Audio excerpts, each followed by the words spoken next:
एक बार एक किसान परमात्मा से बड़ा नाराज हो गया। कभी बाढ़ आ जाए, कभी सूखा पड़ जाए, कभी धूप तेज हो जाए तो कभी ओले पड़ जाए। हर बार कुछ ना कुछ कारण से उसकी फसल थोड़ी खराब हो जाए। एक दिन बड़ा तंग आकर उसने परमात्मा से कहा, देखिए प्रभु, आप परमात्मा हैं, लेकिन लगता है आपको खेती बाड़ी की ज़्यादा जानकारी नहीं है।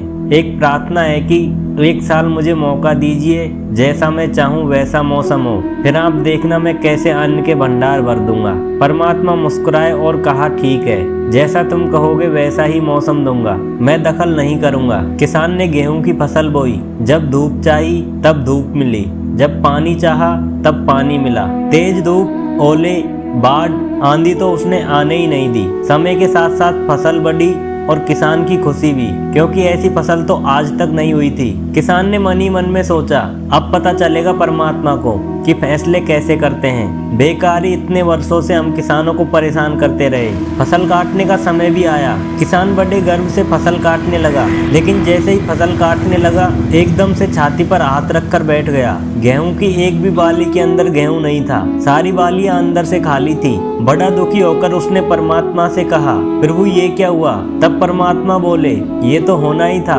तुमने पौधों को संघर्ष का जरा सा भी मौका नहीं दिया। ना तेज धूप में उनको तपने दिया, ना आंधी ओलों से जूझने दिया। उनको किसी भी प्रकार की चुनौती का एहसास जरा भी नहीं होने दिया, इसलिए सब पौधे खोखले रह गए। जब आंधी आती है, तेज बारिश होती है, ओले गिरते हैं, तब पौधा अपने बल से ही खड़ा रहता है। वो अपना अस्तित्व बचाने का संघर्ष करता है और इस संघर्ष से जो बल पैदा होता है वो ही उसे शक्ति देता है, ऊर्जा देता है, उसकी जीवटता को उभारता है। सोने को भी कुंदन बनने के लिए आग में तपने, हथौड़ी से पिटने, गलने जैसी चुनौतियों से गुजरना पड़ता है, तभी उसकी स्वर्णिम आभा उभरती है, उसे अनमोल बनाती है। उसी तरह जिंदगी में भी अगर संघर्ष ना हो, चुनौती ना हो, तो आदमी खोखला ही रह जाता है, उसके अंदर कोई गुण नहीं आ पाता।